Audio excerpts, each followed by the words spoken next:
here today with Barry Collins, the lead developer for Ashen Rift, a game that is currently on Kickstarter. Thank you for being here, Barry. It's my pleasure. Thanks for having me, Don. So, can you tell us a bit about Ashen Rift? Yeah, it's a first-person shooter currently, and it focuses around a man and his dog in a post-apocalyptic, and I kind of almost like to say it's post-apocalyptic. So, that's all been said and done before, and now it's at the end of the world, and so he's trying to figure out what to do with his time and with his life, and he's trying to get to the source of what caused everything to see if there's anything he can do as a last-ditch effort. That sounds more post-apocalyptic because after post-apocalyptic, there's supposed to be a rebound period there, typically speaking. Yeah, exactly. So You know, if all goes well, maybe there will be. So, we survived the uh, apocalypse, then we survived the inevitable looting and fighting. We got a yeah, little bit better, and then, well, now everything's going to hell again, and now yeah, coming exactly. back. Yeah, everything's just totally drained of life and energy, and there's nothing left really. And The so end he's of the kind of world as we know it. exactly. So he's heading towards the Rift, which has started everything, which is where Ashen Rift, the name comes from. So it's based around the Cheyenne Mountains in Colorado. Um, there currently is a nuclear facility in the mountains in real life. Um, and so in the Ashen Rift story, they have decommissioned that aspect of it, and they had turned it into a science facility. So things like the Large Hadron Collider are pushing the limits of physical science and that sort of thing. And obviously, the worst of the worst thing happens. Everything everybody feared about the Large Hadron Collider and all that sort of thing, and uh, and they spark a rift, which eventually draws in the attention of some unwanted beings on the other side. That's sort of the premise there. This Lovecraftian horror comes along and starts draining Earth, and so this is after the wars and the worst of the worst of what goes on, and you're a survivor after that fact. All right.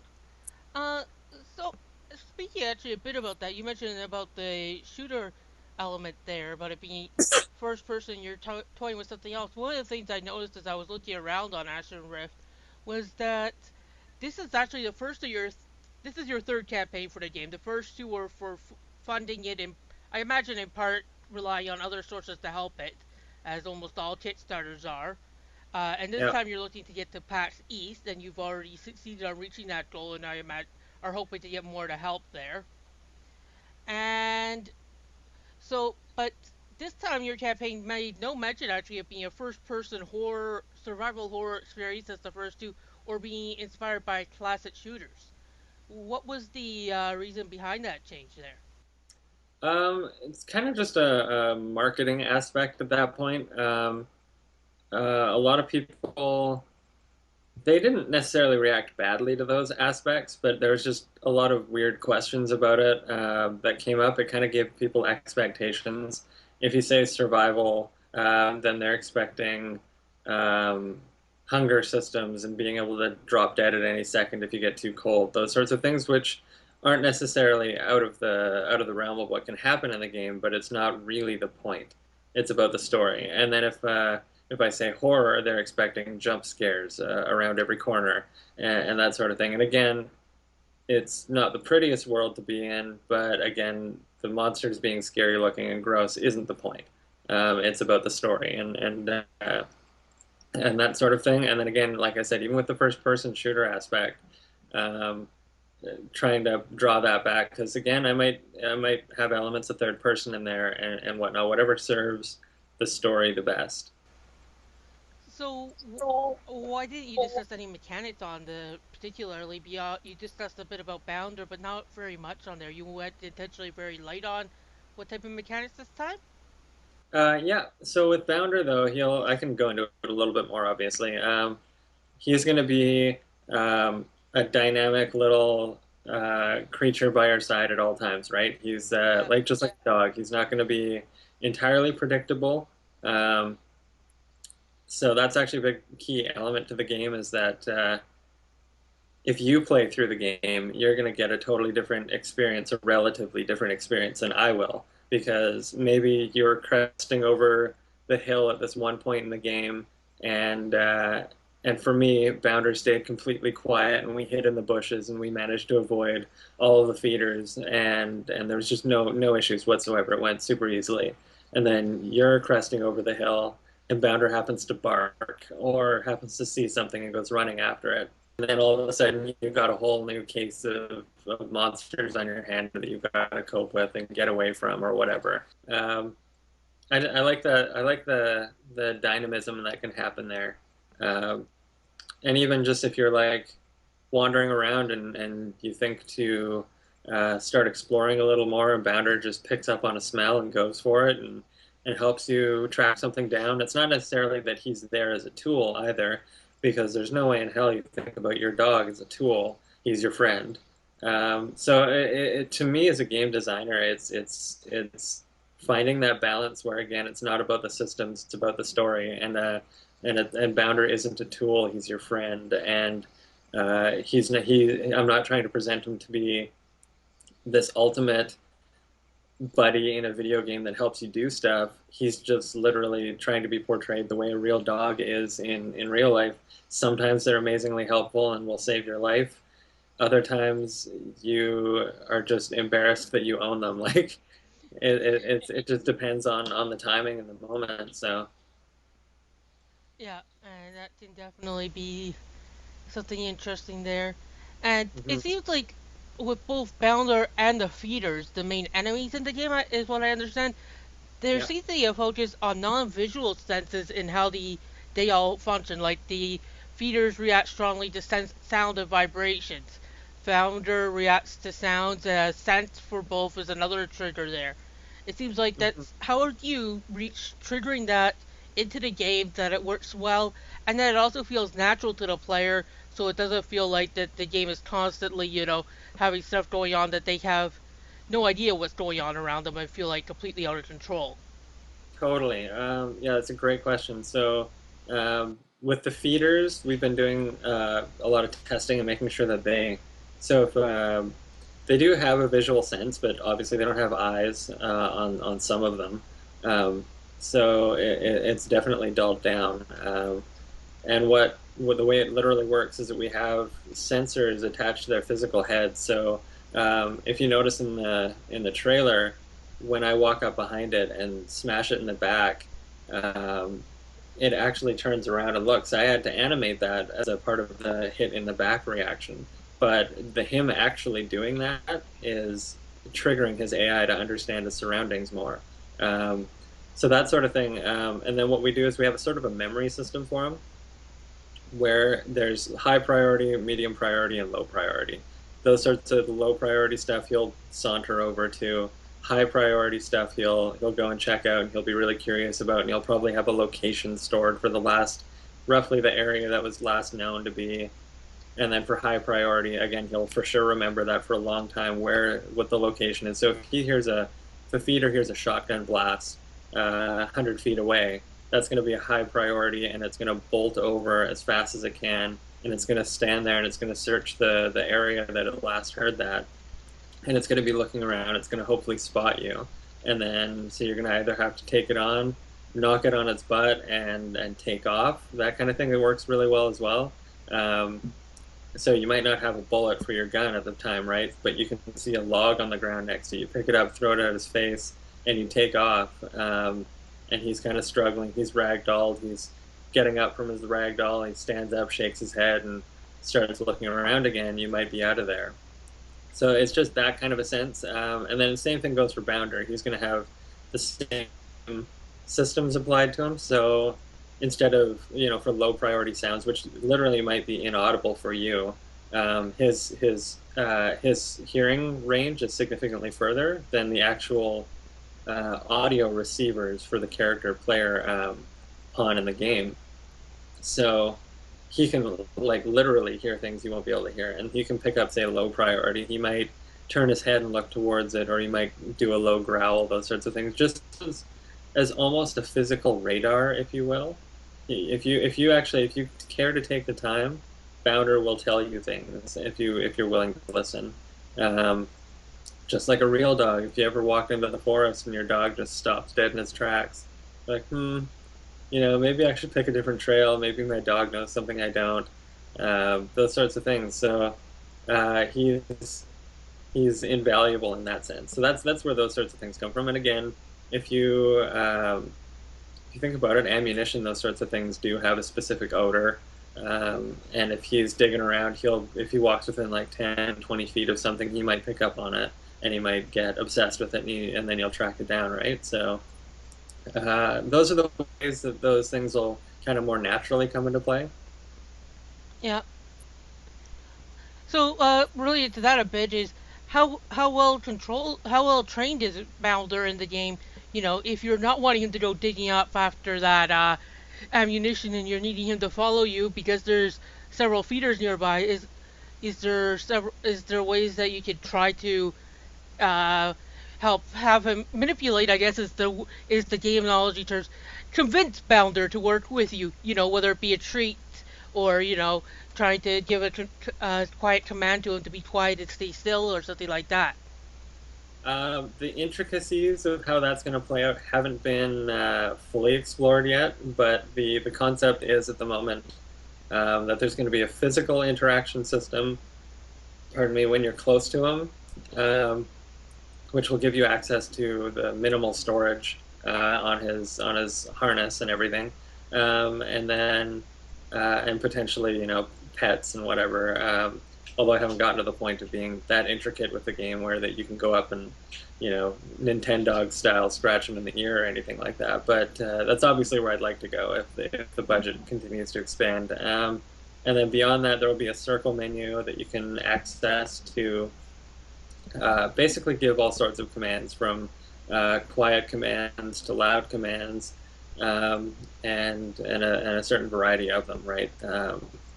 I typically don't do a whole lot of stuff with my dog, and we kind of have like a sort of an unspoken, I'll just let out a whistle and I'll pat my leg, those sorts of things when I want him to come right close to me.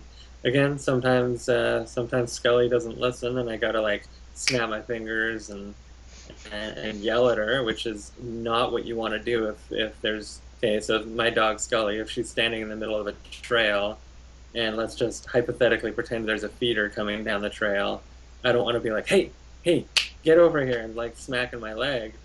So I've even toyed with the idea of a potential leash. Um, and then if you think about this isn't going to necessarily be a thing, but I'm not going to be the kind of person that. Oh, speaking of Scully, here she is. Oh, Scully. Yeah. Oh, it's fine. It's fine. She can stay. I know why she wanted to be. And Right. Scully is, for those watching this, is a pit bull, as you can see, just like Bounder. Well, I'm Yeah. looking a bit, looks different, but same type of breed. Though I don't think she's quite 100 pounds.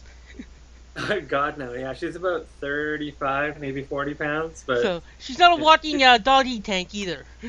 yeah. So if you imagine that she's in the middle of the trail, or yeah, like I was saying, the idea of the leash. I've always had this thought in the back of my head. I'm never going to tell players that this is what it's for, that you could do this. But if it's open enough, you could walk up, you could put Bounder onto a leash, attach Bounder to something, and get Bounder to make some noise. Maybe somehow just tell him to bark, or maybe entice him with a treat or something. Just harass your dog a little bit, That's going to draw in some attention, and that might be a great way to set up a trap.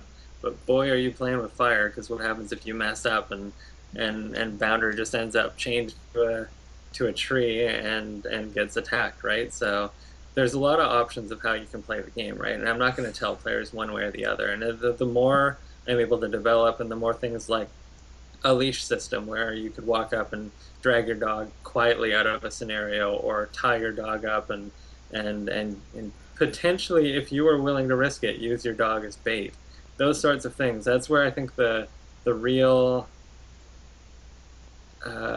like almost emotional, weird sort of attachments you start to feel in the game, and I think that's one of the big powers of Ashen Rift. Again, it's why I keep pushing story, story, story. It's not about the gameplay. It's not this or that. It's this this sort of dynamic interplay that keeps happening. So hopefully those sorts of moments can really pull at your heartstrings and get the blood pumping. Because man, if my dog was tied up to a tree and there was something coming for it, I would be on alert and making sure my trap worked perfectly, right? So Yeah. yeah, so there's some really neat. I think there's some really neat dynamic emergence that can happen there. From well, what happens if you shoot your one bullet and the propane tank you had set up to explode a pillar to kill the feeder that's coming after Banner? What happens if you miss? Or what happens if the explosion doesn't quite knock the pillar over? Those sorts of things, and it gets pretty nerve-wracking because then you got to think on your feet, like, what do I do now? Do I have to go over there and beat the crap out of it and untie Bounder and then hope we make it out of there, that kind of thing? So yeah, that's kind of the core of the game for me. Because there was a moment when I was playing my really early demo and I had run out of ammo. I had placed ammo everywhere and it was really easy to find, and then I just happened to run out of ammo, and I happened to have an object you could pick up and throw. And I wasn't really thinking the object was an explosive, so it was extra useful. But I wasn't really thinking about it in terms of using that terror you get, where I was literally click, click, click, click, click, I'm out of ammo. Oh my God, there's 5 walking towards me. And then I was like, where did I put it? Where's that thing on the ground? I started scrambling, and my heart started pounding for the first time while playing my own game.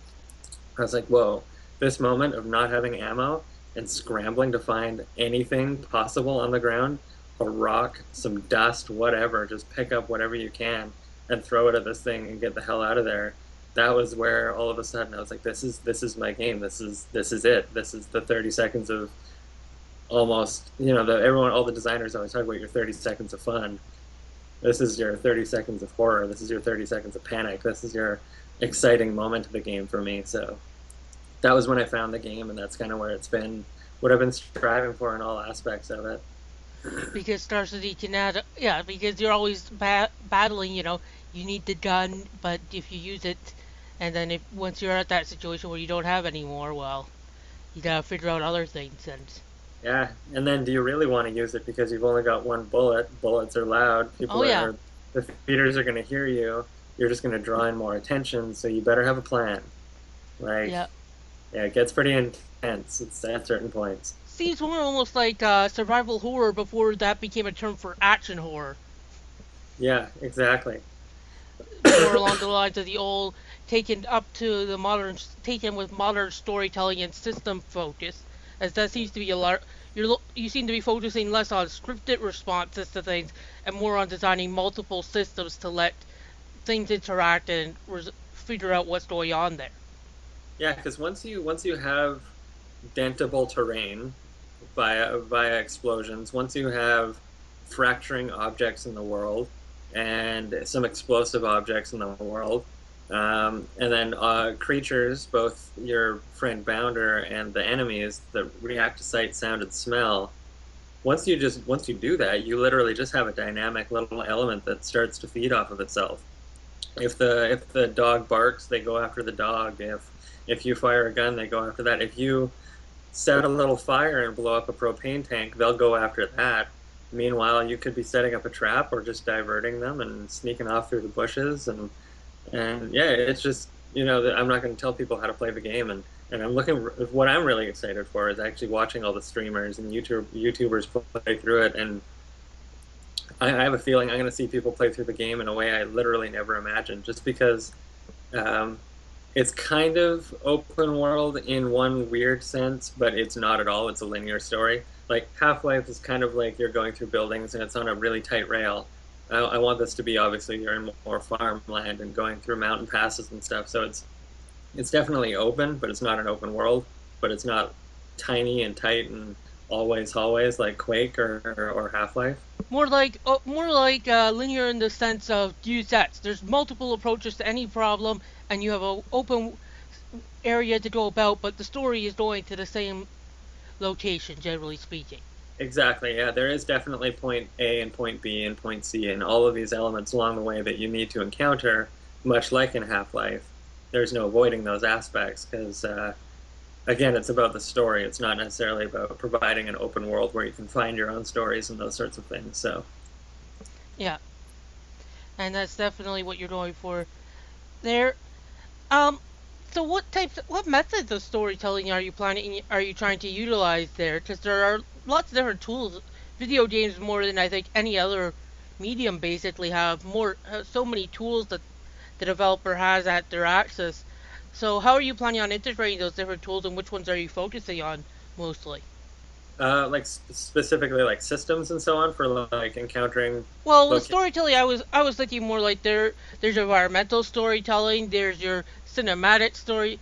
You Hmm. have text. Yeah, You can use cutscenes. You can use emergent stories. There's all these different types of storytelling tools that are available to developers, and there's almost and these days you often see a focus on one or two. These days it seems to be a lot of focus on some emergent and heavy on cinematic. So yeah, yeah. what's your focus, and how are you planning on using them? That's a great question. So for me, I guess from a development standpoint, it would depend largely on um, if I'm able to score a good deal of some kind at PAX, then I would gladly go as deep as possible into these things and do a little bit of the BioWare typical back and forth questions and dialogue and that sort of thing to explore certain aspects of the world with people that you encounter. Um, but if let's just assume it stays really the budget stays as tight as it is, and I don't have the luxury of those sorts of elements, it's going to be a lot of um, Dear Esther style over dialogue from the hero, and then um, any sort of mumblings and murmurings that he has to Bounder within the world. So not necessarily not there's going to be like in his head mumblings and ramblings, and then there's going to be in the world. Find some documents and mumble something to Bounder about them, and he's just sort of mumbling aloud as he goes through them, and you can kind of hear his thought process about it, those sorts of things. And then um, beyond that, it'll be at this point, I'd have to say it would be mostly cinematic for key elements, just because, again, I don't really have the budget to make it dynamic and fully interactive in those senses. But there's not going to really be a whole lot of it. It's mostly an exploration and picking it up along the way and learning the things from the hero as he goes and enjoying the sights and sounds and everything of the world. Sounds like you're So, also planning on using environmental storytelling as well to help tell the story of what happened in this world to some extent, with how the world looks, how it's breaking apart, yeah, and that yeah. seems a bit represented in the largely you seem to be talking a lot about that almost everything in the environment is breakable. Hmm. Yeah, it's that's a really good way of putting it. It's just the sort of story that'll unravel in front of you as you go through the world about um, just the idea that you see a house and it's been heaved up on its side by a rock formation. You know that that house wasn't built like that because obviously that rock formation grew out in the past 5, 10 years, and that things are changing. So you'll start to really understand that as you go. Even the heroes start encountering different creatures that I think I even have a few shown on the Kickstarter page. That they're not feeders, but they're different creatures from the other side of the rift, and he starts encountering those sorts of things, and then the sort of story that unfolds with that. They're not directly malicious. They're not directly good. You don't even understand their intentions.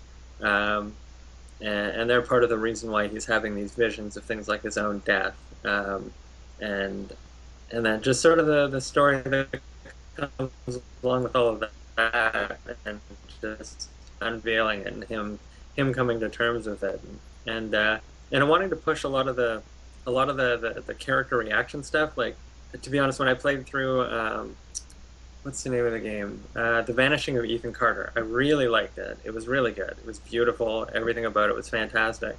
But what really confused me, I guess it was because I was really in the mindset of making my game, is that he just like the character turns the corner and sees an astronaut, and there was no reaction. Like if that was me, and I was like walking around in the forest, and I saw an astronaut. I'd have flipped out, and there would have, and I wouldn't have just like 10 minutes later gone on about the town I just walked into. I'd have been like, "Hey, can we talk about the astronaut in the forest back there for a second? That was really messed up. I was in space for a second. I'm losing my mind right now. What's happening?" There would at least be some element of that. So that's going to be a lot of the sort of thing you get out of Ashen Rip too. Is like he's not just going to be like, oh, cool, there's some creepy monster here, and oh, neat, there's some other thing I've never seen in my life, and it just gave me a vision. That's really weird. He's not just going to like breeze past it. He's going to be like vomiting, and he's going to be like in a panic, and he's not going to understand these things because he doesn't understand it. He's going to have to come to terms with that, and that's again the sort of story you're following is this man with a dog and how he copes with being in this situation. And I imagine he's trying to figure out, that's a large part of it, just trying to put together what is causing all these visions and oddities as well. Hmm. Yeah, exactly. And just as you go along through the story, it all becomes a lot more clear, and it's hard for me because I want to tell it all. I want to tell everyone exactly what's going on, but I got to do that through the game. I shouldn't spoil it all through an interview, right? So, Well, but I won't mind if you do. I mean, yeah. yeah, So but it's tricky though. Like, how do I get people interested in my story without telling them the story? That's an interesting yeah, aspect for me, even learning that. How much is too much to tell people? When do I stop talking? When do I tell more? Because I think that was a big part of the Kickstarter last time, is I was pretty silent on a lot of the aspects of the story. I never explained why you see a guy at the beginning, like looking at his bloody hands and passing out. I didn't go into any of that, so it was yeah. a bit of a mystery for people, right? And when you're wanting to focus on story, people want to know more about it. What type of world is this? Who are these characters? Why should I be interested in this story? Why should I Yeah, invest my time and effort here? yeah, exactly. And then if I just go, oh, here's the whole story, then I The, think I yeah, gave it away. So yeah, it's finding that weird balance, which is new to me because I've been a freelance artist in the games industry my whole life, uh, not a storyteller and not a marketer and not all of these things. So it's been really interesting for me trying to step outside of my usual job in the industry and figure out what to tell people, how to tell people these things. And it took, as you see, it took 3 Kickstarters for me to really figure out that idea and even learning the landscape of Kickstarter because 2 years ago you could ask for $80,000 and say this is my game's budget, which realistically no game costs $80,000, but you could say that and you could get it. Some people still do, but they have more than that in a marketing budget to get there. Um, but yeah, nowadays, if you're an indie, if you're there's 500 games up on Kickstarter right now. How are you going to stand out? How are you going to actually get what you're asking for? It's not going to happen unless you're one of the top two, and that's not going to happen unless you're Brian Fargo. Um, so basically, if you can learn to adapt to the current Kickstarter market, it's worth doing to get yourself to an event, to get yourself 10,000, 20,000, those sorts of things. Those are reasonable. Anything more than that, if you need $200,000 to make your game, you got to make a demo and you got to go find an investor, or you've got to make a demo and you got to go pitch it to a publisher because Kickstarter isn't where it's at anymore for doing that. well, there seems to be this year there are some in that mid range, but there's a lot less than there used to be actually. Hmm.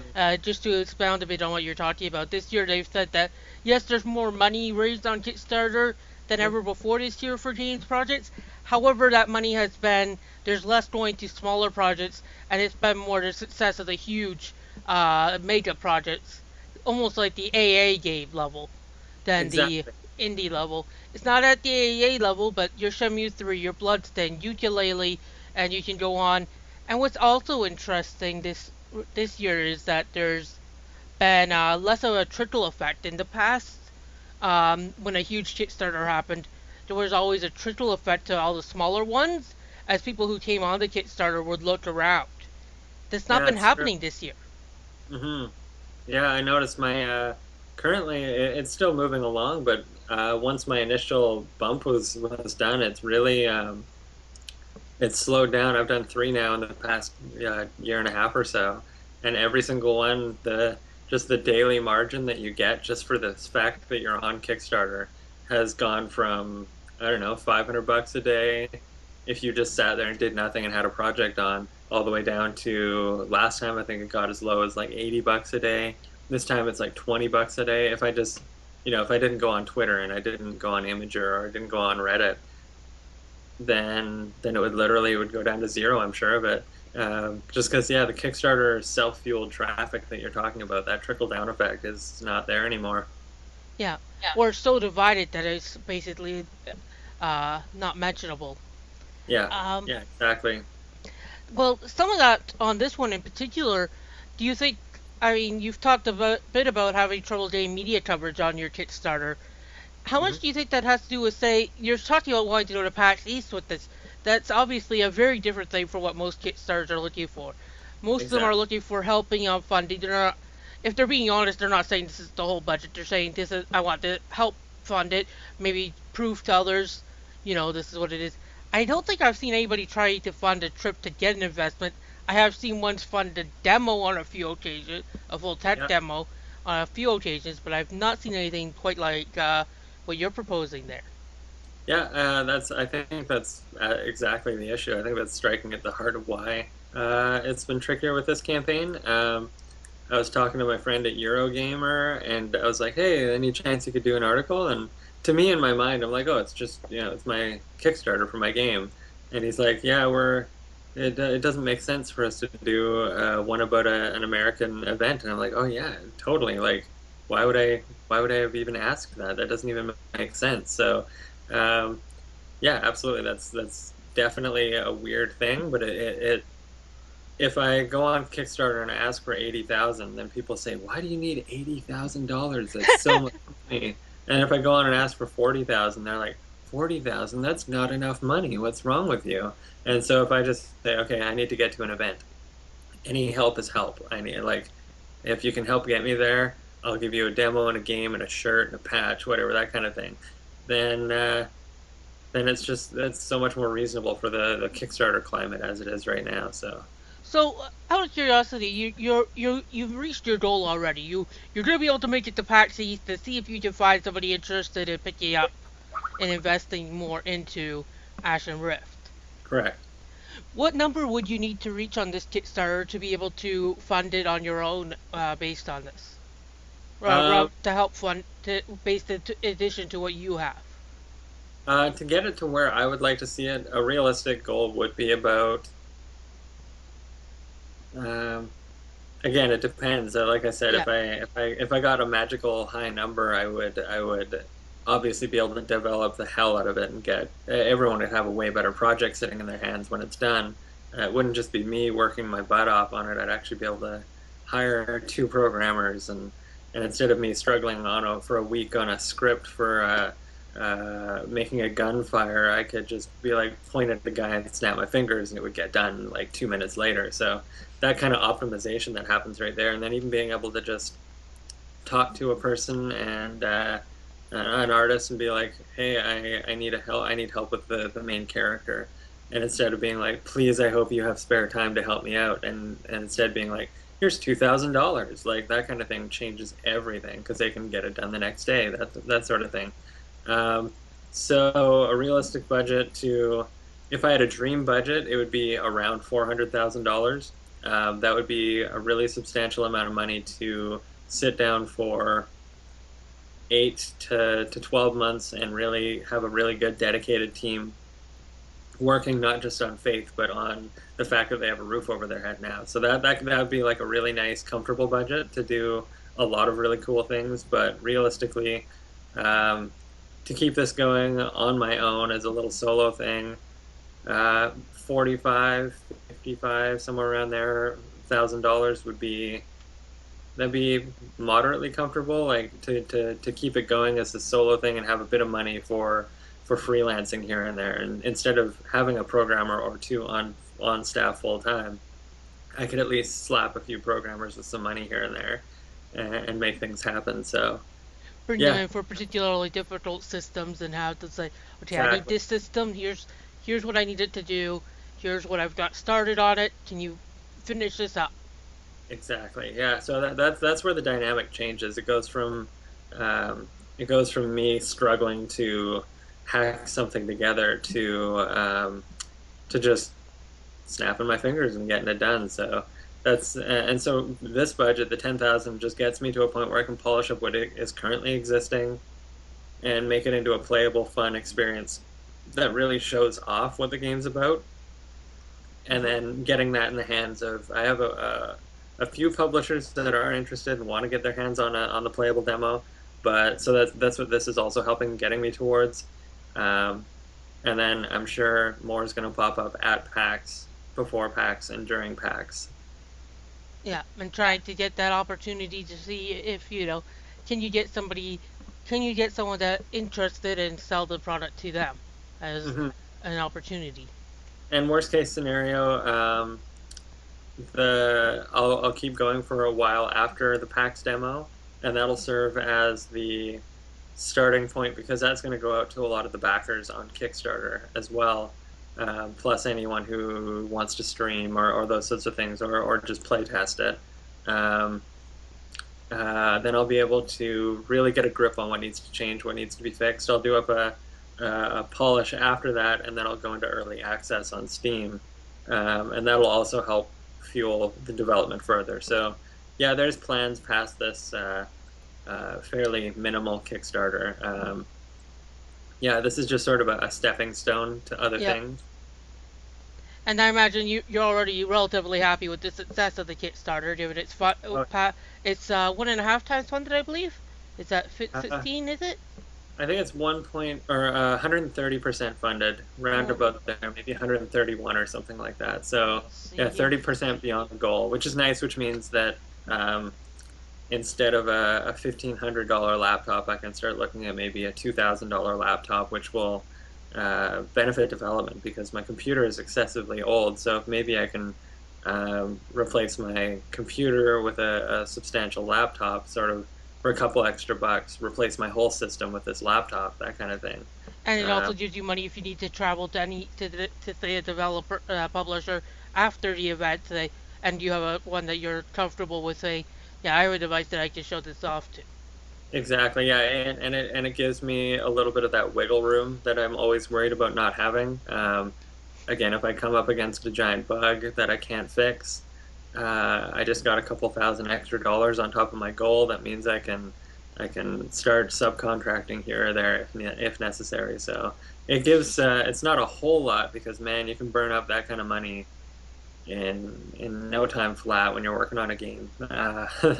Things are not cheap, but at this point, every little penny counts, right? So, and if I'm really careful with my money, which working in the freelancing industry, I know the going rates for the high pay guys, the low pay guys, all of it, and where to find all of the above. So, yeah, it's pretty easy for me to wiggle around and find the right people.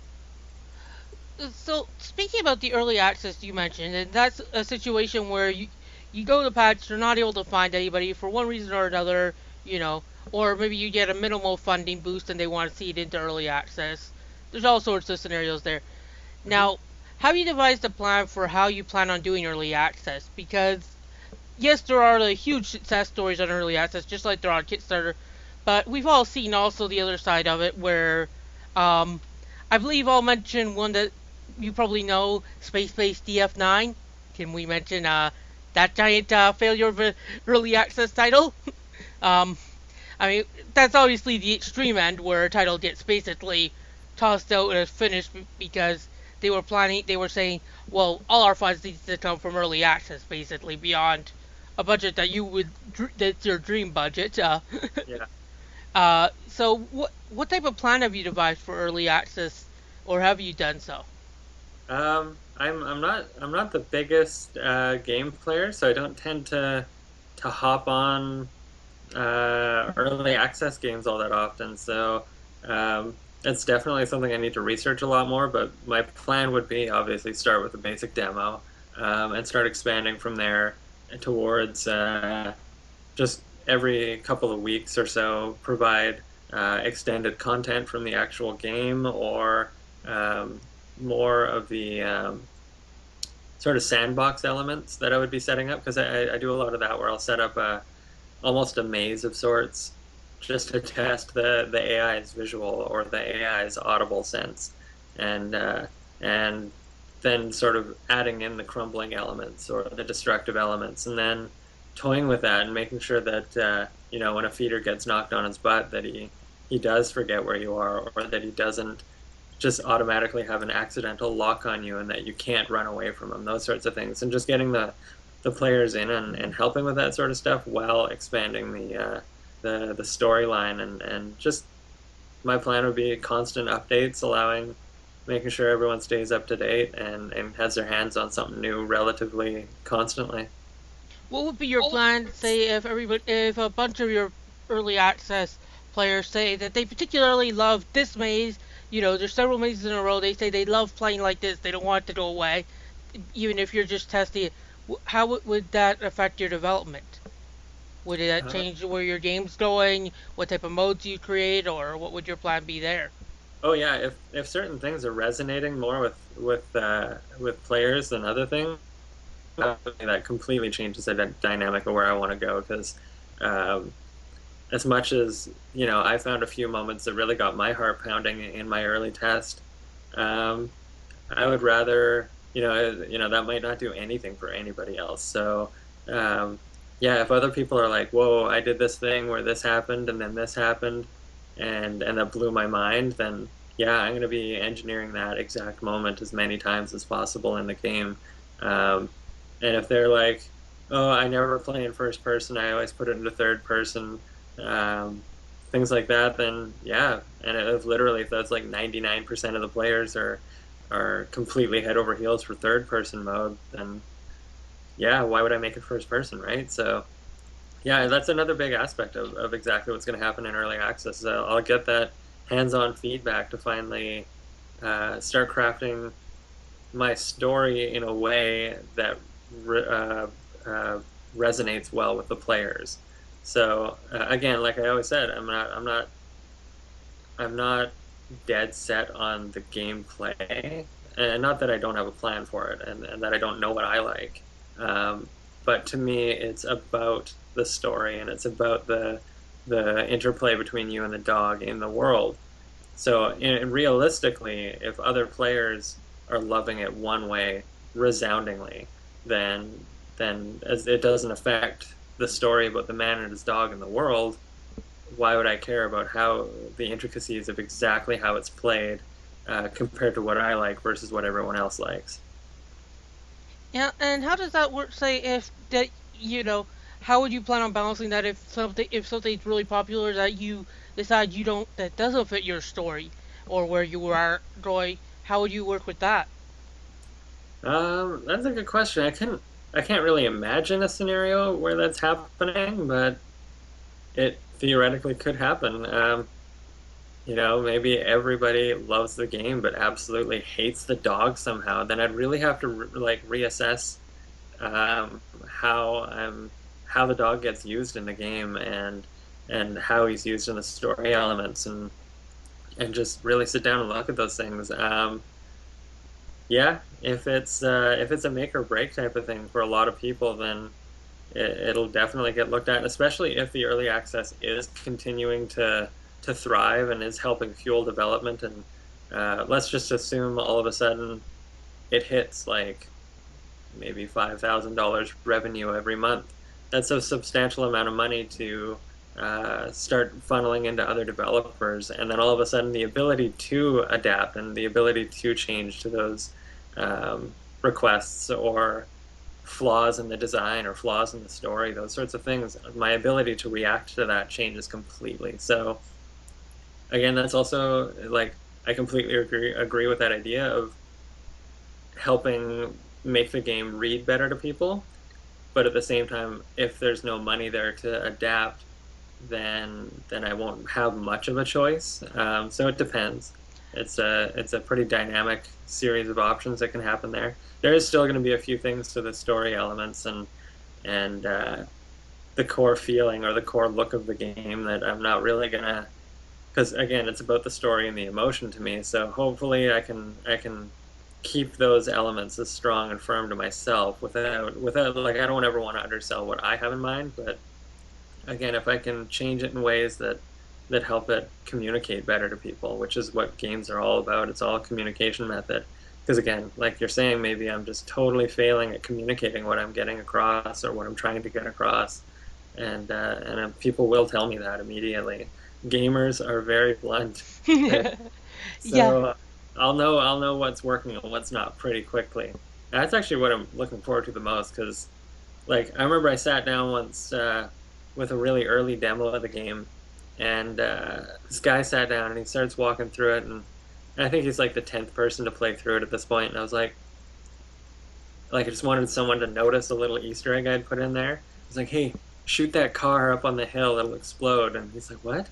I'm like, "No, just shoot it once; it'll explode." And like it does this huge tumble down the hill, and I was really happy with it. It was just some little thing I put in for myself, and he's like, if you wanna if you want people to notice it, put like a guy walking by and shining a flashlight, and then you'll notice it. And then it also adds to the story. I was like, oh my god, that's like just changing my perspective on that little Easter egg completely. Even simple things like that are what I love about the idea of people getting their hands on my game. Like I'm sure after PAX, I'm gonna have a notebook just full of ideas and full of feedback and being like completely reinvigorated on the project. So yeah, it's going to be neat, and that's what I'm looking forward to the most about early access, if that's the route I have to go.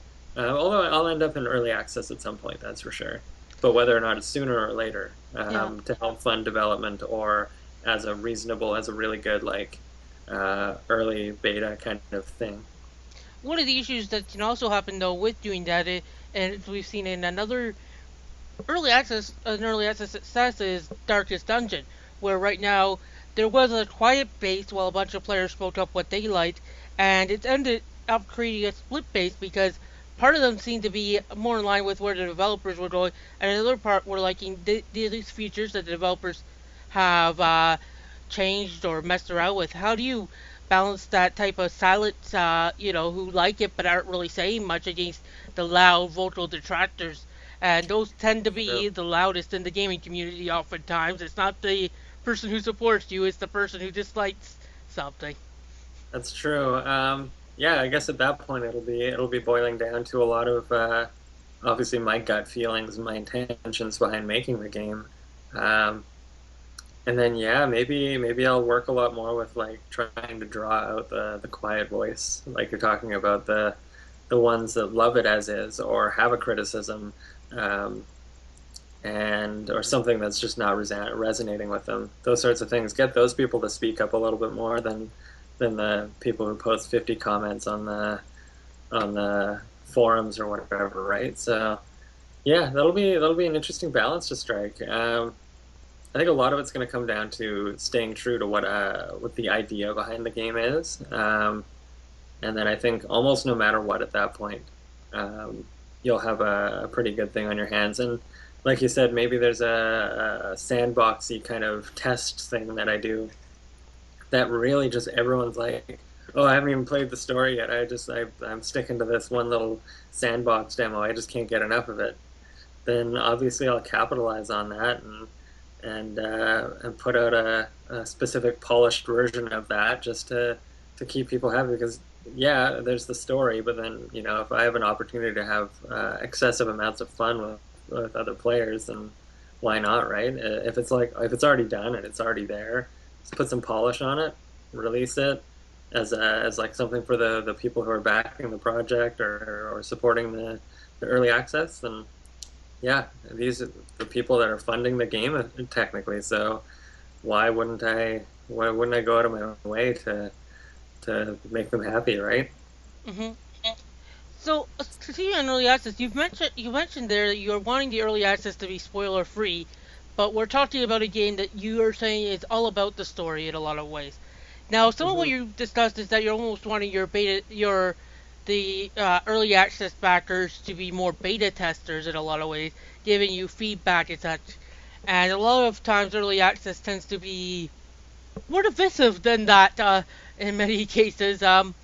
So how are you going to balance it being a story focused game while trying to keep it as spoiler free or light as you can, and I, being something that people enjoy there?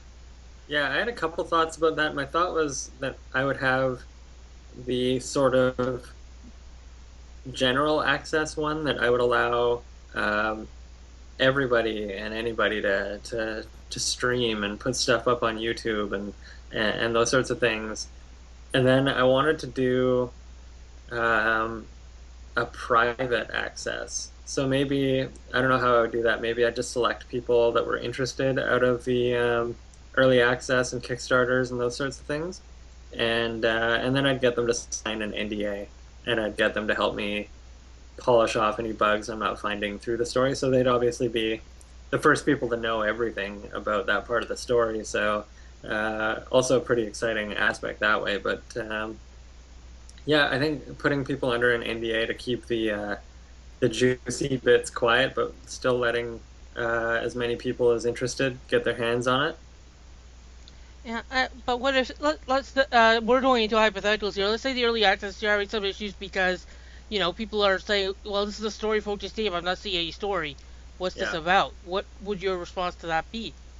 Well, there's still going to be a substantial amount of the story available through the as it develops throughout the early access. I'll just probably be focusing more on the some of the exploration aspects of it. And again, I wouldn't even mind if up to 25, 35, even 50% of the story is revealed, but I still just want, upon release day, I want there to be that other 50% for them to go.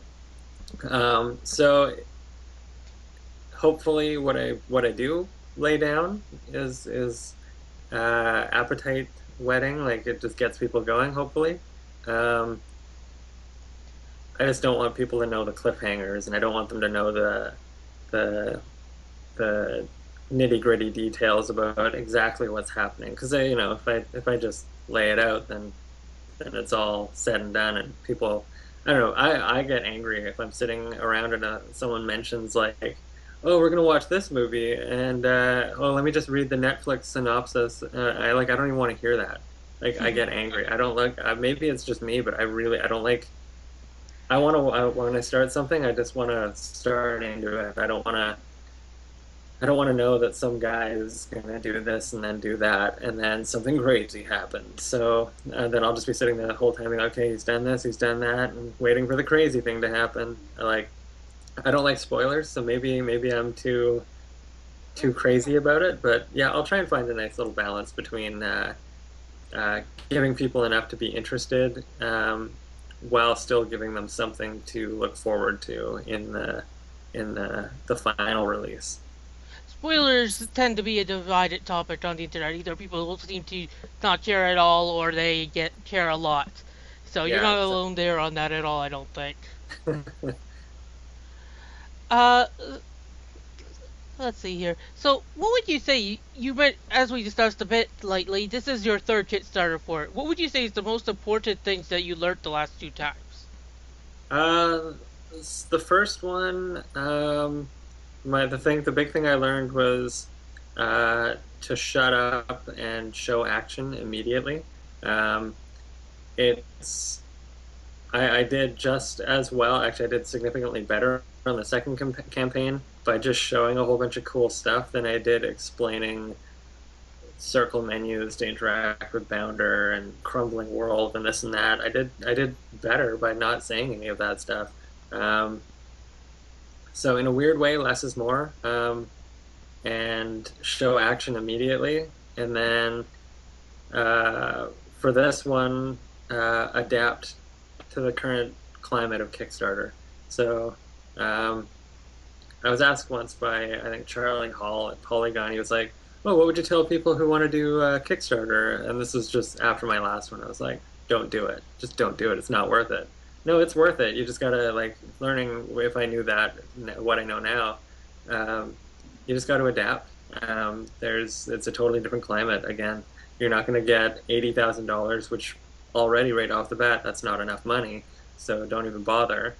Um, but if you want to do it in small bite-sized pieces, that's totally possible. And if you have enough luck on Imager, and if you have a great looking product and or even just a really solid idea and you're willing to present it well and quickly and kind of like the old saying, don't bore us, get to the chorus, that kind of thing. If you just jump right in head first, um, it should go pretty well, especially if your goal is like only $10,000, $15,000. And if it's not for a complete game, because you'll get laughed at being like, I need $15,000 to make a game. That's not possible. So yeah, just bite-sized pieces. Use it to get you to a conference. Use it to buy hardware. Use it for marketing. Those sorts of things, and it'll work out because there's people out there that are probably going to like your game, and you're not going to get you're not unless you're Brian Fargo or Tim. Just don't even bother. It's not You're not going to get $2 million. Well, I don't know if Tim would necessarily get a ton if he went on Kickstarter again, given the somewhat mixed reception of Broken Age Part 2, the mixed reception that Massive Chalice got, and other disappointments of Yeah, late. So Tim seems to have gotten a bit more divided there on some parts of it. yeah. But Brian Fargo seems to still have it down. Yeah, though his last one raised the least. On the other hand, Fargo's Wasteland 2, once he released it, got nominated for a few Game of the Years and was a very good turn-based RPG. Yeah, So, he's one of my favorite people. I've yet to meet him in person, but he's become a big champion for my project, which just makes my day. Like I couldn't think of a better person to be like, hey, I like this game, and he does it, and he'll tweet about it all the time, and we'll chat on Facebook, and he always lends so much support. Like for the last two campaigns I did, he would do a shout out to my project to his backers on Kickstarter, which who better do you want to hear about your project than people who spend money on Kickstarter? Those are the people that you want to have hear about your game. So, especially a post-apocalyptic game, which he's the king of.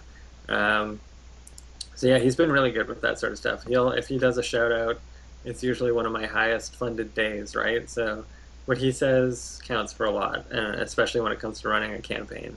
But yeah, I'm looking forward to meeting him someday, probably at the next Game Developers Conference.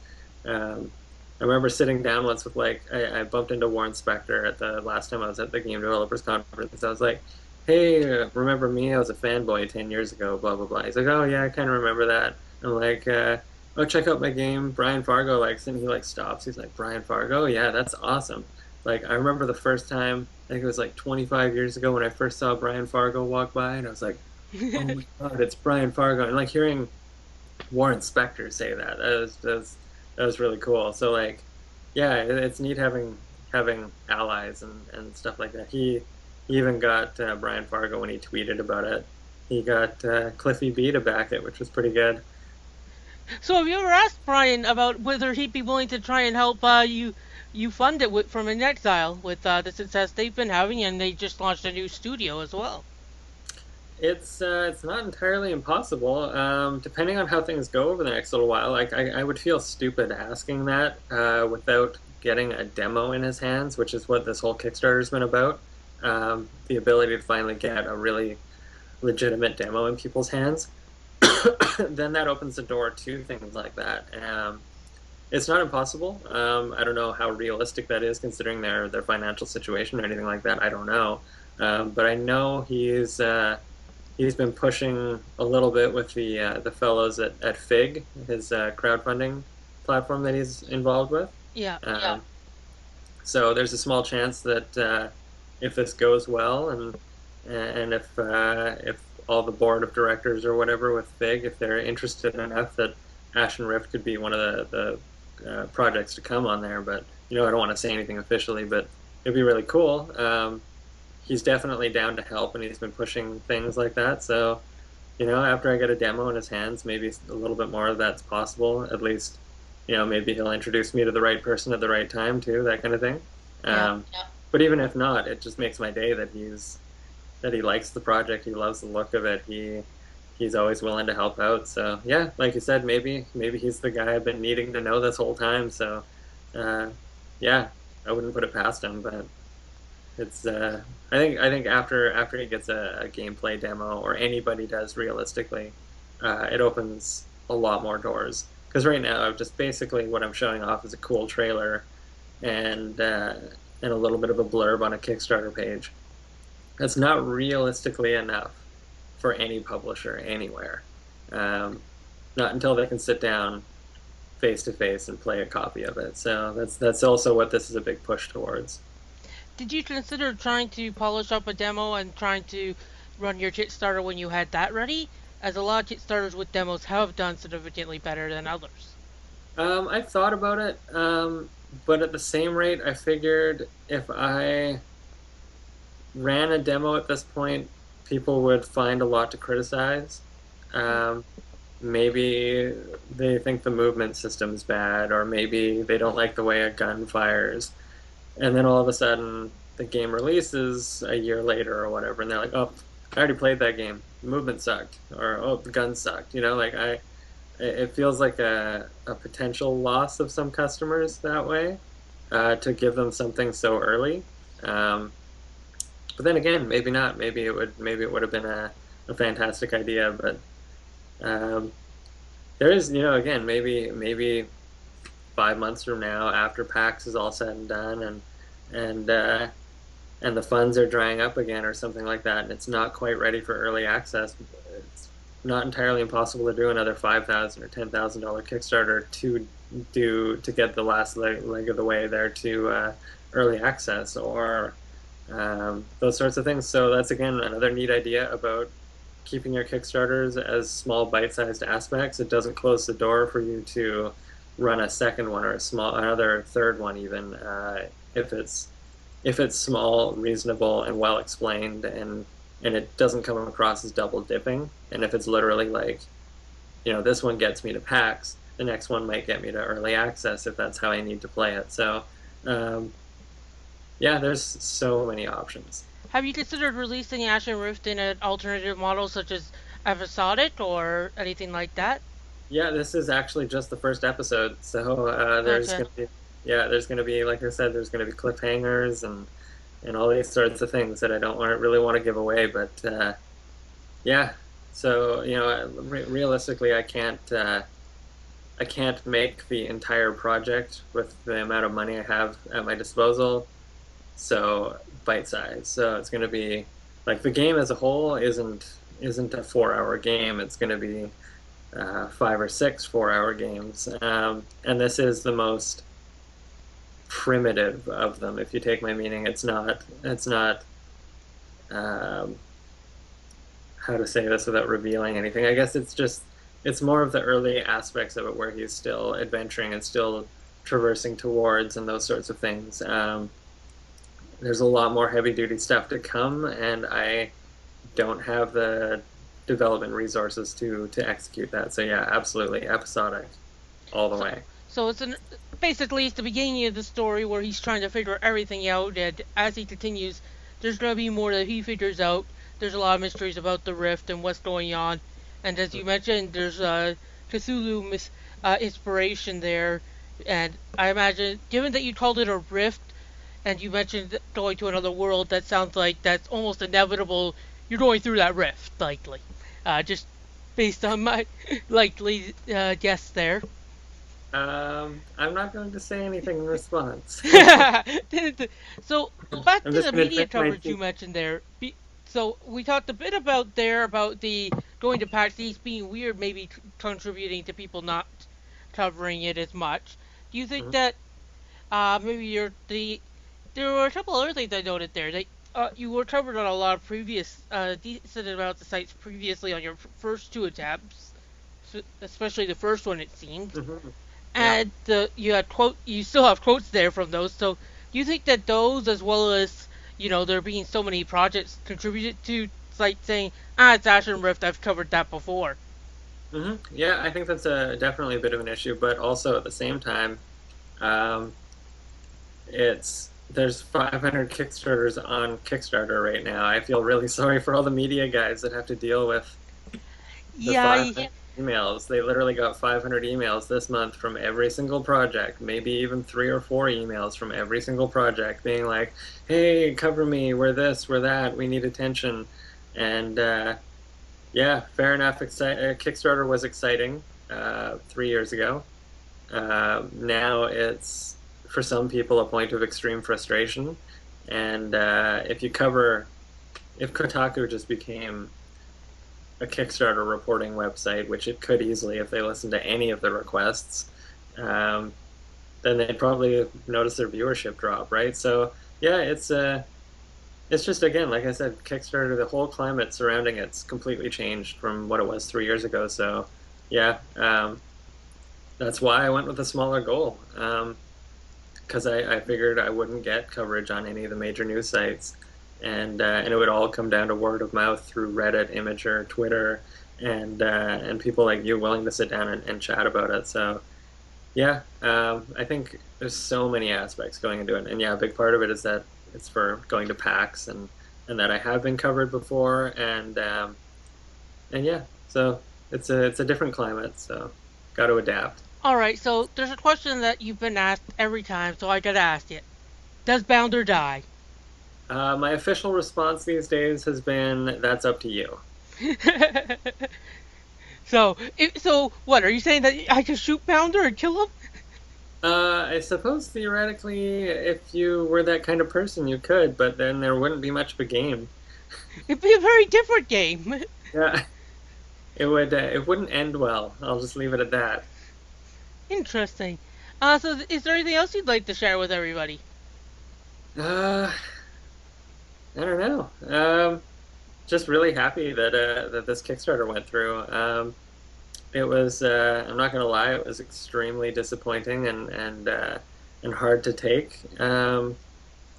Which is part of the game, but it was frustrating to put so much effort into something like the 2 Kickstarter campaigns and still have them not reach their goals. So this is like a whole lot of wind in my sails getting this going. So thanks to everybody who supported it and has continually supported. There's a lot of people that have backed all 3 campaigns. That's really cool. They haven't lost faith in it. They're just as interested. So yeah, I'm really really thankful for all those people.